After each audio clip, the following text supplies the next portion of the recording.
Bonjour Benoît Renaud, bienvenue. Bonjour. Vous êtes donc le directeur général de Rainet France, marque qui est présente en France depuis 30 ans. Oui. Est-ce que vous diriez qu'en 1990, vous étiez des pionniers ? Oui, je crois qu'on peut le dire maintenant avec le recul. Et 30 ans, c'est jeune, mais c'est quand même déjà une certaine durée. Donc c'était un élément fort, puisqu'à l'époque, on a considéré qu'il fallait changer de modèle. On ne pouvait plus se contenter de produire des produits conventionnels avec un certain nombre de molécules pas très nettes, dans des conditions de fabrication pas très respectueuses de l'environnement. Donc c'est une société familiale qui est derrière. C'est une société allemande, c'est ça ? Allemande, oui, et on est sur la 5e génération. Donc il y a vraiment une transmission de l'héritage et des valeurs. Ouais. Et les valeurs, elles sont très simples. Il faut respecter l'environnement, il faut bien évidemment respecter la santé, il faut rester très accessible en prix. Il ne faut pas faire de l'écologie élitiste parce que sinon on ne rencontre pas ses consommateurs et on ne convainc pas. Et puis pour des produits d'entretien ménager, il faut rester efficace parce que si on ne fait pas le job, eh bien les gens n'achèteront pas. Ouais. Quelques chiffres de Rainet France. Le chiffre d'affaires 2019, 36,9 millions d'euros, 935 000 nouveaux acheteurs que vous revendiquez, une part de marché de 16,8%. Si on fait un petit bilan de cette année particulière, évidemment, de cette année Covid, est-ce que ça a eu un impact positif ou négatif sur votre chiffre d'affaires ? C'était une grande question.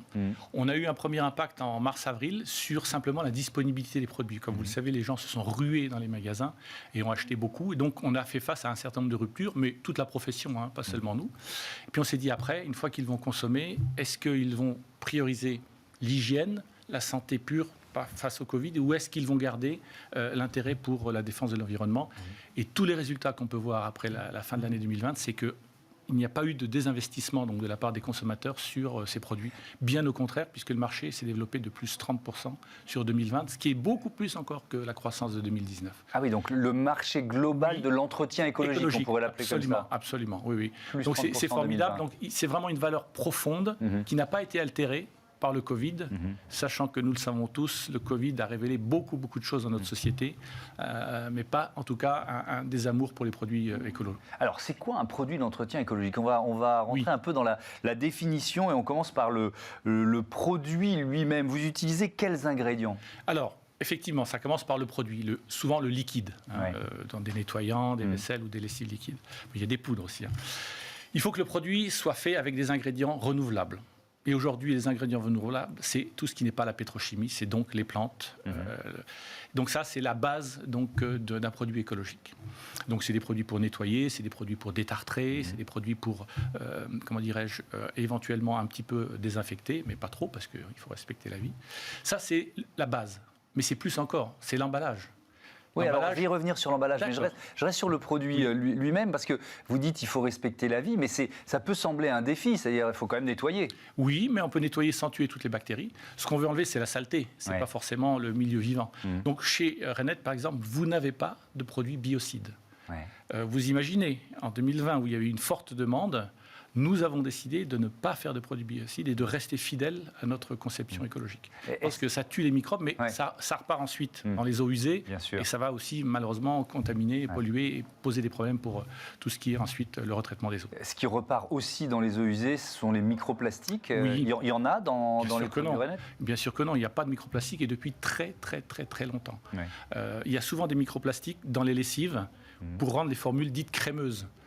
Chez Rainet, il n'y a pas de ça, parce que les microplastiques, c'est finalement ce qu'il y a de plus problématique. Les gros plastiques, c'est une pollution, mais leur problème, c'est la décomposition en microplastiques qui sont ensuite captés par tous les organismes vivants et chez nous qui sont stockés dans certains organes filtrants comme le foie ou les reins. Alors, on a fait le contenu, on va faire le contenant maintenant. Les emballages, vos flacons, vos bouteilles, elles sont en plastique, mais pas n'importe quel plastique, j'imagine ? Absolument. Il y a deux types de plastique. Le plastique dit transparent, un petit peu rigide, qu'on appelle le PET. Donc, nos plastiques sont en plastique 100% recyclé et bien sûr 100% recyclable et depuis de nombreuses années. Il y a les bidons un petit peu plus gros pour les lessives, le plastique souple, un petit peu opaque. Donc ça, c'est du PE. Et là, c'est plus difficile d'avoir de la matière recyclée. Mais pourquoi ? Parce que il y a l'écosystème autour du recyclage des plastiques n'est pas suffisamment organisé. Mais nous, chez Rainet, nous avons travaillé en collaboration en amont avec des fabricants pour avoir cette matière première, et notamment en Allemagne. Et l'ensemble de nos flacons en PE sont en PE recyclés, 100% recyclés, 100% recyclables. Et ça vous donne une place particulière sur le marché des produits d'entretien écologique, ou finalement tous vos concurrents sont à peu près sur cette ligne-là? En fait, nous avons été une fois de plus pionniers dans ce gros chantier. Et depuis l'année dernière, on a vu beaucoup de marques arriver avec une offre en plastique recyclé, parfois 50%, parfois 60%, parfois, de façon encore rare, 100%. Donc on n'est plus les seuls, et c'est tant mieux, parce que ce qu'on voulait faire, c'est pas seulement changer pour nous, mais c'est changer les mentalités de l'ensemble de la catégorie. Et d'ailleurs, j'ai vu sur votre site, vous tenez un compteur du nombre de bouteilles en plastique recyclé. Vous en êtes où, là? Je ne sais plus, mais je sais qu'on a dépassé les 470 millions de bouteilles mises sur le marché, issus de 100% de plastique recyclé. Et recyclable, bien évidemment. Donc, c'est autant de plastique que vous ne verrez pas aller dans les décharges, et malheureusement aussi, parfois, aller dans les océans. Alors, on a vu le compteur, là, quand on l'a saisi, c'était 437 millions, mais c'est donc... Mais oui, parce que ça va vite, quoi. Ça va vite. Tout le temps. Il faut penser à tout, les encres, par exemple, les encres des étiquettes. Là aussi, il y a un enjeu environnemental. Absolument. On s'est rendu compte, il y a un certain nombre d'années, que la couleur verte, emblématique de l'écologie, eh bien, il y avait des pigments extrêmement toxiques. Donc, quand on s'est rendu compte de ça, il y a vraiment beaucoup, il y a au moins 5 ou 6 ans, on a décidé de travailler sur des encres et des cols non toxiques. Donc, des cols qui se dissolvent très facilement dans le cycle de recyclage, et des encres, bien évidemment, qui ne contiennent pas de métaux lourds, qui sont extrêmement toxiques. Donc ça, c'est un gros chantier, parce que vous n'imaginez pas jusqu'où il faut remonter dans la chaîne pour pouvoir avoir la certitude d'avoir les bonnes matières premières. Alors, justement, on va essayer de l'imaginer. Il faut remonter jusqu'où? Parce que c'est souvent le défi des marques qui prennent ce chemin de la RSE et de la transition écologique, ce sont les fournisseurs. Absolument. Donc il faut le fournisseur d'étiquettes, mais lui-même a des fournisseurs d'encre, des sous-composants, parce que les encres de couleur, c'est parfois des mélanges. Donc il faut remonter sur 3 ou 4 niveaux d'entreprise en amont pour pouvoir effectivement certifier donc le bon engagement écologique des produits. Et parfois, Benoît Renaud, il faut les accompagner parce que la transition, elle ne se fait pas d'un claquement de doigts. Absolument. Et de toute façon, on est tous en transition et toujours en transition. Oui. Même nous, on est encore en transition. Je pourrais vous en parler sur un autre produit tout à l'heure. Il faut les accompagner par la clarté sur le cahier des charges et de la visibilité sur l'offre qu'on va leur proposer. Donc ce sont des contrats pluriannuels. Parce que comme ils vont changer l'ensemble de leur mode de production et devoir s'engager avec des nouveaux partenaires eux aussi, il faut qu'on puisse leur donner la certitude d'un débouché. Si on est opportuniste, si on est volage, si on n'est pas en mode collaboratif, à un moment, il va y avoir un problème. Alors, c'est quoi justement l'innovation? On a bien compris que c'était un processus permanent, donc c'est quoi les nouveaux Alors, en fait, il y en a deux. La première, elle va arriver dans quelques mois, c'est que nos poches de lessive, vous voyez les poches, très bien. On appelle souvent dans le jargon les dohi-packs. Les poches, c'est 70% de plastique en moins. Donc ça, d'un point de vue écologique, c'était vraiment quelque chose de très très fort sur le marché. Mais cette poche est très difficilement recyclable parce qu'elle n'est pas dans le bon matériau. Nous allons arriver dans quelques mois avec un matériau qui sera du PE, totalement recyclable. Donc c'est une véritable innovation. Parce que non seulement il y a beaucoup moins de plastique, mais en plus ce sera du plastique qui sera complètement recyclable, ce qui n'est pas aujourd'hui le cas de toutes les marques du marché. Donc ça, c'est une grosse avancée.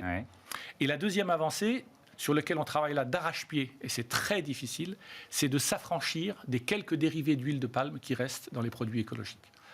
Quand on a abandonné le pétrole, je parle de la profession, pas seulement chez Renet, il fallait des substituts donc verts, d'origine végétale.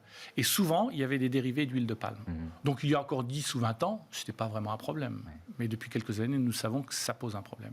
Donc on a ouvert ce chantier, et sur une foultitude de produits, on s'est déjà affranchi, soit totalement des dérivés d'huile de palme, soit 50%, 70%, 75%.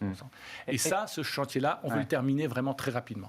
Est-ce que, pour y arriver, c'est une question d'innovation, de recherche et développement, ou de sourcing? C'est l'innovation. C'est l'innovation. Parce qu'on a la matière première en Europe. Ce sont des résidus d'huile d'olive qu'on n'utilise pas, des résidus de colza, pareil, qu'on n'utilise pas, qui ont fini leur chaîne, c'est-à-dire qu'ils ne sont même plus disponibles pour les animaux. Donc ça, on a la matière première et en très grande quantité. Par contre, la technologie pour maîtriser est très très difficile, parce que ce sont des huiles plus complexes, qui s'oxydent, qui changent de couleur, ce que n'a pas l'huile de palme. Et donc là, effectivement, il faut beaucoup de technologie. Voilà, ce qu'on n'imagine pas forcément quand on utilise un produit d'entretien. Merci beaucoup, merci Benoît Renaud. À bientôt sur Bismarck. Tout de suite, notre débat. Joe Biden sera-t-il vraiment un président écolo ?